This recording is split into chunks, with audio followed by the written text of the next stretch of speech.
Hello, welcome to Handmade by Julia Quinn. Today I have I'm sharing with you a new hostess stamp set called Calm and Quiet. Sorry, Calm and Quiet.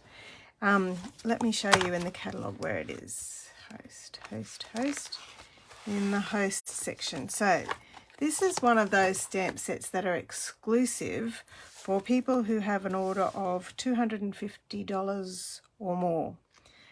And when you have that much sales, or if you have a party with all of your friends and the total sales comes to $250, you get 10% Stampin' Rewards, which is $25, of course. And with that $25, you can choose to redeem your $25 on one of these stamp sets, the Calm and Quiet stamp set or the Night of Flight. Both of these, Calm and Quiet and Night of Flight, are hostess rewards, and you can get them free with a qualifying order. Okay, I just really like the imagery in this stamp set, and I love the card that they've got here for us with the lovely deck chair out looking over the lake. But I'm planning to use this little image today for my card. So I'm doing something I've never done before, and I'm creating a card with you that I actually haven't already made. I'm the sort of person who likes to know where everything is going and what I'm going to do. So this is a leap of faith for me to create a card that I have never made before. So what I've got here is copper clay cardstock, one of our new in colours, combined with pebbled path for my mat, for my piece of, now this is the watercolour paper, our Fluid 100 watercolour paper. Let me show you where it is in the catalogue. It's in the paper section. Hang on, I'm still learning my way around the catalogue. Have I gone the wrong way? No. Yes, I have. Oh. No, I'm still wrong. There's the colouring section. Here's the envelopes. Must be back here somewhere. Oh, here it is. I was right to start off with. So just before the designer series paper chapter is some specialty papers, and down here some staples like vellum, window sheets, and the Fluid 100 watercolour paper, 10 sheets. The paper is pure cotton, which makes it really forgiving for doing watercolour work with it. And you can use it with ink or watercolour pencils to create lovely effects, and it's just a lot easier to colour with. Okay, so that's what I've got on my front, and I've used the deckled edged rectangles to create that lovely artistic watery look for my card. This one here is the second largest rectangle in the collection, and I've just measured that onto my grid paper, measured it on the measuring lines down here, and then cut a piece of cardstock just a little bit bigger than that. So this one happens to be 9.5 by 12, I think. And then I've also used some very vanilla for inside my card with the fourth largest deckled rectangle, and done exactly the same thing. Just measured it and done a little bit bigger rectangle with my pebbled path. Okay, so I don't need any of those pieces because I'm going to do my stamping and colouring before I put my card together. So I'm going to use, because I'm going to do some watercolouring, I'm using Stays On ink, the Saddle Brown Stays On ink, which I think is really forgiving and much quieter than using your black Stays On ink. But as you can see, there is no greetings on this, and I want to put my greeting down the bottom. So I'm choosing a greeting from Seasonal Branches. This has some really lovely greetings, I think. It's got sending you an abundance of, and you can put thanks or love. And I've used that a couple of times, sending you abundance of love. Happy birthday wishes. May you feel sheltered in the love that surrounds you. And for my card today, I'm going to do You're in My Thoughts. There's also a get well wishes. stamp there. So I'm going to do your In My Thoughts. That's that one there. Yep. Put that onto my block and get my StazOn. Ink up my stamp. I've just got a bit of fluff on there, and just pop that. That way I can use this card for lots of different occasions. So there's my greeting, You're in My Thoughts. And then I'm going to use this image here, which is the lovely birds and weeds. Just make sure I ink that up well. The StazOn ink is a solvent-based ink, so it's not as juicy as your ink pads, but it has a lovely, strong, very fine imagery. And on the watercolor paper, you also need to give it a little bit of extra time because the paper is slightly textured. So you do need extra pressure and a bit of time when you're stamping. There we go. And I'll repeat the same image for inside my card. Okay, and I'll just put it off the side here. So I've only got a little bit there, so I've got enough room to write to my recipient. Okay, that's the easy stamping bit. Now I'm going to use my watercolor painter, and I've chosen a bunch of inks here to try using my images. So I've got Balmy Blue and Azure Afternoon is what I'm thinking for the water and the sky. Lost Lagoon and Pretty Peacock maybe for the weeds, and then a bit of Smoky Slate for the birds. Now for the sky, because I want it really, really light, what I am going to try first is with my water painter and just squeezing it, I'm just going to wet my cardstock first so that when I do my colouring, the colour should be much lighter. I'm going to squeeze my ink pad together, squeeze, squeeze, squeeze. And then I've got a little bit of Balmy Blue there. Whoosh that around with my water and then add that, just add that to my already wet watercolor paper, which makes it bleed really rather lovely, doesn't it? Okay, I'll put some in between the greenery. We're going to paint over the top of that soon with the Pretty Peacock. Okay, so there's my sky done. I'm very happy with how soft that is. And then I'm going to squeeze in. This is a brand new ink pad. I don't think I've used my Azure Afternoon yet. So this will be an interesting experiment. Just clean off my brush. Rightio. I'm going to squeeze it and then add, using the lines of the image to help me,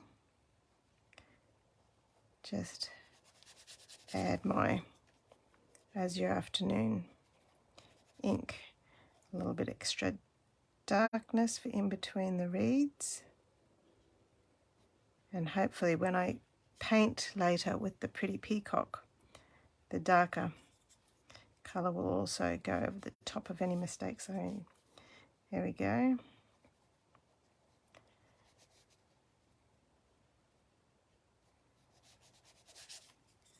I think I need something a little bit darker to give that a bit more depth actually. So I'm going to add some Misty Moonlight actually. Here we go, squeeze, squeeze, squeeze. Oh, another brand new ink pad, hasn't been squeezed yet. Oh, there we go. Now I only want a tiny bit of this. I'm just going to follow the line of the imagery that the artist has created for us to give it a little bit of depth of colour there. Using there we go. I think that's enough. I'll just blend that bit in a bit more. All right. Now I'm going to use my Pretty Peacock. How are we looking so far? For the reeds. And because I'm right-handed, I'm turning my picture around just to give me that freedom of movement so that I can just keep flowing along with the brush. And I'm just following the lines of the image that's been so beautifully created by the artists and continuing on. Rightio. Need to turn around again.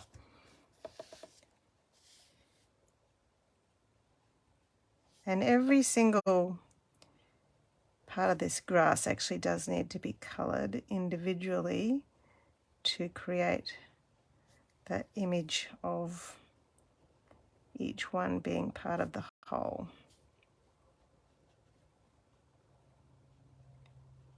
And I am going over the top of each, but the beauty of that lovely saddle brown ink is that it gives me that extra bit of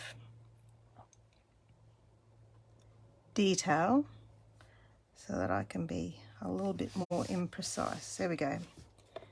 I think I'm pretty happy with that. You can see a couple of places where it's bled, but I'm not actually too worried about that. Actually, while I've got that out, I'm going to do that on my piece of cardstock for inside my card.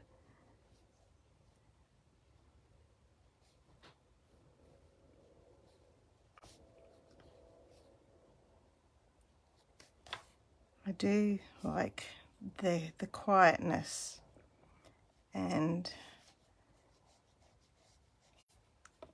the not necessarily peacefulness, but just watercolouring is sort of very introspective in some ways, I think.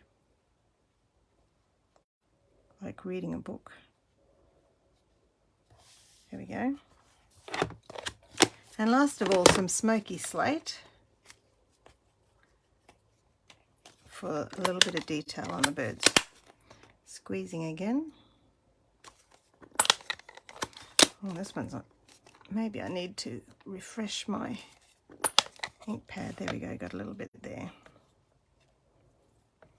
And just going to give them a little bit of colour. Not much though, because I've decided that they're like the sandpipers, which are mostly white, but just have a bit of shadow underneath. There we go. And there are my, I think I need a little bit of water for the one on the inside, just to ground those birds a little. Now, this card stock on the inside is standard cardstock, so it doesn't quite blend as easily as your watercolour paper does. There we go. Let's see how we go. I'll put it together, and then when I've got it all together, I'm just cleaning off my brush here. When I've got it all together, I'll see if I'm happy with how it's come together or whether I think it needs more colour. The first thing I'm going to do though is add a little bit of seal on the back. Oh, I'm using an old Stampin' Seal that's broken there, so it's in the rehabilitation state. So, and I'm going to wrap around some linen thread. I'll pop that there in between my words and W back and the painted detail, just to add a little bit of interest to my card. And one more. There we go. So that's all done. And then put some adhesive over the top of it again. Oh, don't push too hard, Julia. It rips up the paper when I push too hard. There we go. I'll pop that onto my pebbled path piece of cardstock.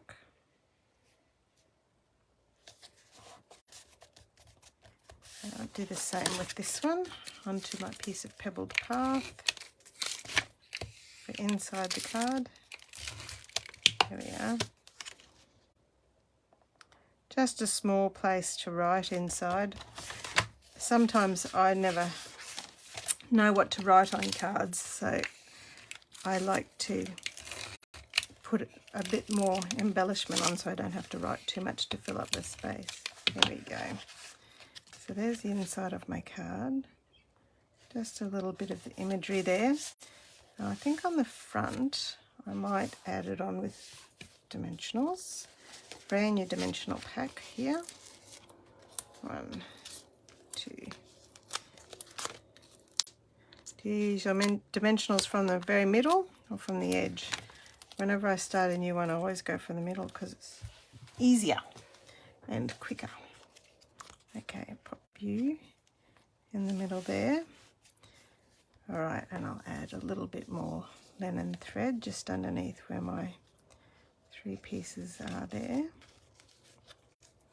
Tie a knot in that. There we go. Oop. That way. And do we need anything else? What do you think? I think I'm pretty happy with that. I like the quiet, as it says, calm and quietness of it. You're in my thoughts. I had been tempted to add a couple of rustic metallic dots, but I don't think I will. They go very nicely actually with the pebbled path cardstock, these rustic metallic dots, those ones that are left over. But I think I'll leave this. I think I'm pretty happy with that. Tell me what you think, and if you think I need to change anything. Thanks so much for joining me, and I look forward to seeing you again next time. Bye now.